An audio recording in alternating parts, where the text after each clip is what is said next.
Metas aptarti svarbesnius šios savaitės įvykius. Turėjome išties įdomią savaitę, pagrindinis JAF indeksas užsidarė su minimaliu pliusu, bet mes turėjome galimybę pamatyti dar vieną naują rekordą. Momente S&P 500 indeksas buvo nuskriejęs virš 7000 punktų. Todėl labai įdomu, kokios nuotaikos bus kitą savaitę.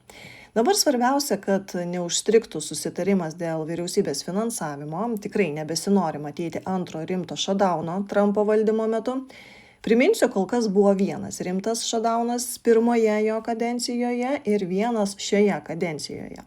Nors formaliai galime sakyti, kad dabar yra trečias techninis shutdownas, tik tiek, kad kai kalba eina apie kelias dienas, tai jo poveikis ekonomikai bus minimalus. JAV Senatas patvirtino vyriausybės veiklos finansavimą iki fiskalinių metų pabaigos, kurie JAV baigėsi rugsėjo 30 dieną. Ir balsavimas atstovų rūmuose numatomas pirmadienį, vasario 2 dieną. Ir jeigu atstovų rūmų balsavimas bus sėkmingas, tai viskas tuo ir baigsis.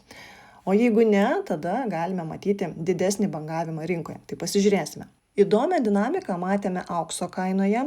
Visą savaitę auksas užtikrintai kopė į viršų, momente viršijo $5500 už trojos unciją kainą, kas reiškia, kad kaina perlipo psichologinę $5000 ribą. Todėl buvo įdomu, kogi čia viskas baigsis. O kodėl yra toks susidomėjimas auksu, mes jau esame kalbėję ir viena iš labiausiai paplitusių teorijų yra geopolitika. Ir tam tikrų mastų makroekonominis nestabilumas. Priminsiu, kad pradinis kilimas prasidėjo po Rusijos rezervų įšaldymo, nes daugelis pasaulio centrinių bankų pradėjo kitaip vertinti politinio turto įšaldymo riziką. Ir kai vyksta toks precedento neturintis įvykis, daug kas keičiasi. Ir nebūtinai valstybės vertina, kad tokia bausmė galima už karinį konfliktą. Juk galima tokios bausmės sulaukti ir kai tiesiog neįtinki kokiai nors politiniai nuomoniai. Todėl pradėta ieškoti alternatyvų doleriui arba apskritai pinigams. Vėliau šį augimą skatino ir spartėjanti infliacija, ir kriptovaliutų krizė, tada 23 metais JAV regioninių bankų krizė, buvo vėliau Trumpo tarifai, geopolitinis nestabilumas artimuosiuose rytuose, tuomet atsirado abejonių dėl Fed nepriklausomybės, vyriausybė uždarimas, įtampa dėl Grenlandijos, Irano, o dabar jau grėsmę jaučia ne tik Kuba, bet ir Kanada jaučiasi nesaugiai su tokiu JAV prezidentu. Tai žodžiu, priežasčių pasauliniam kapitalui tikėti į auksą yra užtektinai. Tik tiek, kad mes puikiai žinome, kad amžinai niekas neauga ir visada ateina laikas atvėsimui. Ypač, kai toks stiprus augimas buvo paskutiniu metu. Ir štai penktadienį mes jau pamatėme minus 14% per vieną dieną. Aišku, ilguoju laikotarpiu niekas nebejoja aukso tolimesniu augimu. Analitikai vis bando atspėti, kokios kainos galėtų būti metų pabaigoje ir yra spėjimų, kad ir $6000 bus dolerių ir kad $8000 iš JP Morgan. Todėl žiūrėsime, ar greitai bus atpirktas šis pakritimas. Nes pavyzdžiui, BOFA, tai yra Bank of America analitikai, atnaujino didžiausių šio amžiaus burbulų diagramą. Ir mes matome, kad aukso kaina įgavo pagreitį, tačiau burbulas vis dar nėra toks didelis, jeigu mes lygintume su kilimu 8-ame dešimtmetyje. Ir ekspertai pažymi, kad aukso dalis pasaulinėje akcijų rinkos kapitalizacijoje vis dar yra istoriškai žema, apie 20%. Vadinasi, vis dar yra toli nuo ankstesnių ciklų viršūnių. Todėl greičiausiai tas augimo trendas išliks ir ateityje. O brangstant auksui, doleris silpsta, arba atvirkščiai, tą galime pasakyti. Žodžiu, DXY dabar pasiekė žemumas, kurių nebuvome matę nuo 2022. Taip pat medijoje vis pasirodo pranešimai, kad dolerio dalis pasaulinėse atsargose pamažu mažėja. Ir remiantis Statista duomenimis, šiuo metu ši dalis sudaro 53–54%. Aš priminsiu, kad iki 2022 metų ši dalis siekia beveik 60%. Kinija yra aktyvi JAV obligacijų pardavėja, bet ne tik tai ji. Bloomberg praneša apie Indiją, kurios balanse JAV iždo obligacijų apimtis sumažėjo iki žemiausio lygio per 5 metus. Ir net JAV sąjungininkės po truputį pardavinėja, pavyzdžiui, pensijų fondų Danijoje ir Švedijoje pardavimai siekia kelis milijardus dolerių. Todėl JAV iždas susiduria su vis didėjančiomis problemomis, nes skola auga, ji jau viršijo 38 trilijonus. Ir problema ta, kad nebeliks kam parduoti obligacijų, nes jeigu anksčiau JAV skola buvo patikimumo standartas, tai dabar mes matome, kad daugeliui šalių ji nebėra tokia patraukli. Todėl ilgainiui liks vienintelis skolos pirkėjas, tai yra Fedas. Kitaip sakant, jie patys gamins skolą, ir patys ją išpirks. Todėl kol kas perspektyvos doleriui atrodo ne pačios geriausios. Kaip teigia Ray Dalio, JAV yra vėlyvajame didelio ekonominio ciklo etape.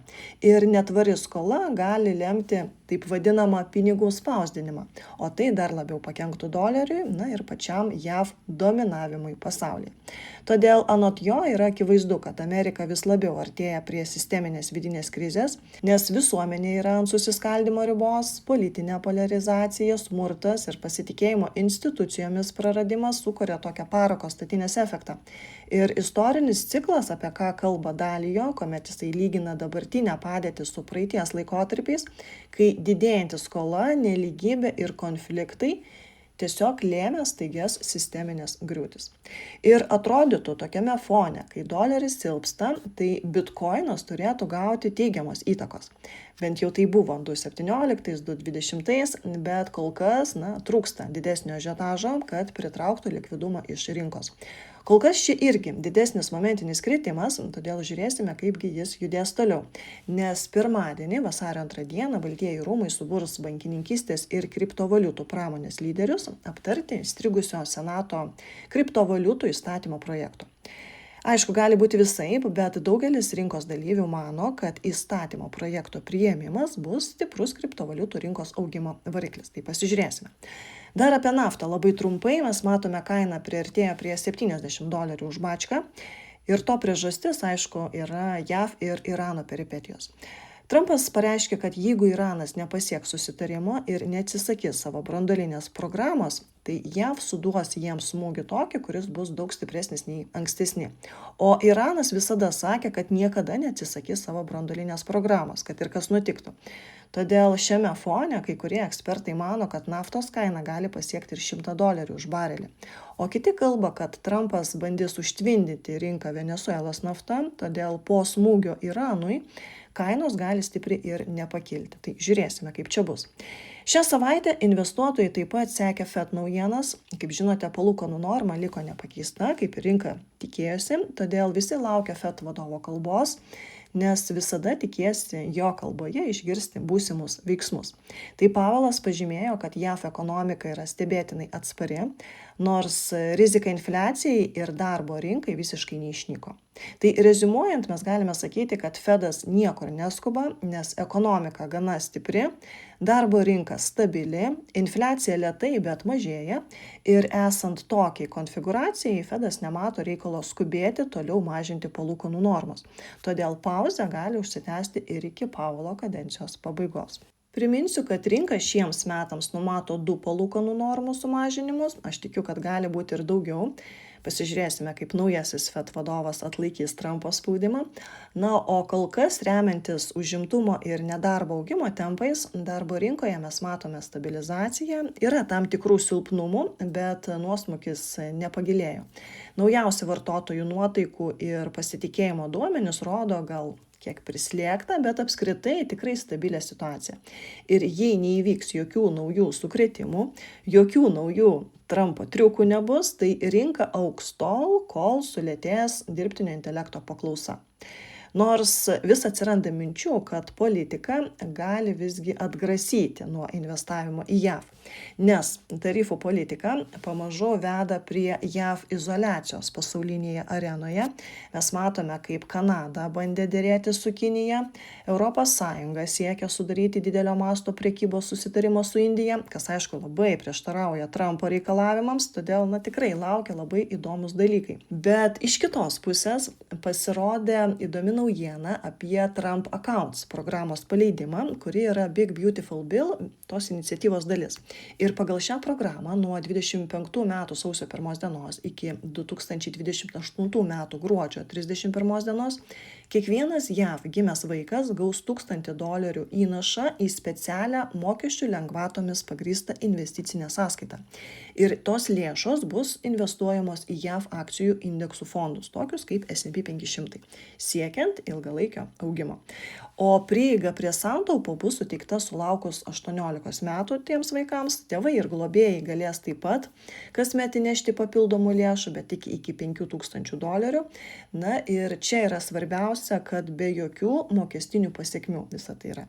Tai pati idėja atrodo tikrai labai gera, nes tokiu būdu rinkoje atsiranda naujas pirkėjas, JAV naujagimis, kuris pirks indeksą 18 metų be pertraukos, ir jeigu šis nutarimas tikrai bus įgyvendintas, tai turėsime papildomą argumentą dėl to, kad taip lengvai yra šita rinka nepaskandinama. Ir atkreipkime dėmesį, kad dėl šio pasyvaus kapitalo didžiausia nauda bus, aišku, Magnificent Seven kompanijoms, nes jeigu jos, aišku, nepasikeis, jeigu jų svoris indekse nesumažės per tą laiką ir panašiai, bet šių kompanijų akcijų augimas bus ir per šitą elementą. Ir prieš pereinant prie atskirų kompanijų aptarimo, aš dar noriu pasidalinti Nancy Pelosi naujais akcijų sandoriais, kurių vertė siekia maždaug $69 milijonus. Atkreipkime dėmesį, kad ši puikioji traderė pasirinko $50 milijonų vertės Apple akcijų pardavimą. Na, o kiti didesni opcionų pardavimai yra Nvidia už $5 milijonus ir Disney akcijų pardavimai už $5 taip pat milijonus. Bet ji taip pat įsigijo ir pirkimo opcionų, tai Google, Amazon ir Apple akcijų už po $500,000. Ir Nvidia akcijų opcionų nusipirko už $250,000. Na, o dabar keliaukime jau prie atskirų kompanijų apžvalgos. Matome, didžiulis negatyvas užplūdo Microsoft'o po ataskaitos, minus 7,5%, nors bendrovė paskelbė geresnį ketvirtojo ketvirčio ataskaitą nei tikėtasi, tačiau rinkai nepatiko gerokai padidėjusios CAPEX išlaidos. Investuotojus išgąsdino debesijos pajamų augimo sumažėjimas nuo 40% iki 39% ir rekordinių išlaidų padidėjimas. Kapitalo išlaidos palyginti su praėjusiais metais išaugo 66%. Žinoma, tokie skaičiai viršijo analitikų lūkesčius ir su Microsoft'o kritimu buvo tempiama žemyn ir kitos įmonės, kurios daug investuoja į dirbtinį intelektą. Beje, kas įdomu, kad Microsoft taip pat pristatė naują savo dirbtinio intelekto čipą, kuris buvo sukurtas bendradarbiaujant su TSMC ir OpenAI. Visa tai daroma, kad sumažinti priklausomybę nuo Nvidia. Todėl bus tikrai labai įdomu pasižiūrėti, kokiagi bus Nvidia ataskaita, kuri pasirodys vasario 25 dieną. Tesla po ataskaitos irgi yra tarp outsiderių, minus 4% per savaitę, nors ketvirčio rezultatai viršijo analitikų lūkesčius, bet automobilių pardavimai ir pristatymai krito ir tradicinės Model S ir Model X linijos bus nutrauktos, nes įmonė persiorientuoja į robotiką, autonominius taksi ir kitus AI projektus. Todėl Tesla toliau didina investicijas į AI, į robotiką, bei planuoja labai didelės kapitalo išlaidas, CAPEX 26 metams, kas rinkos nuomonė tai yra ir ambicingas, bet kartu ir rizikingas žingsnis. Pats Elonas Muskas tiki, kad Tesla pradės pardavinėti humanoidinius robotus plačiai visuomeniai iki 2027 metų pabaigos. Beje, buvo akivaizdus palaikymas ir iš prezidento, kuris sakė, kad robotai bus labai didelis verslas. Bet ir tas kol kas nepadėjo išvengti akcijų kritimo, tai žiūrėsime, kaip bus toliau.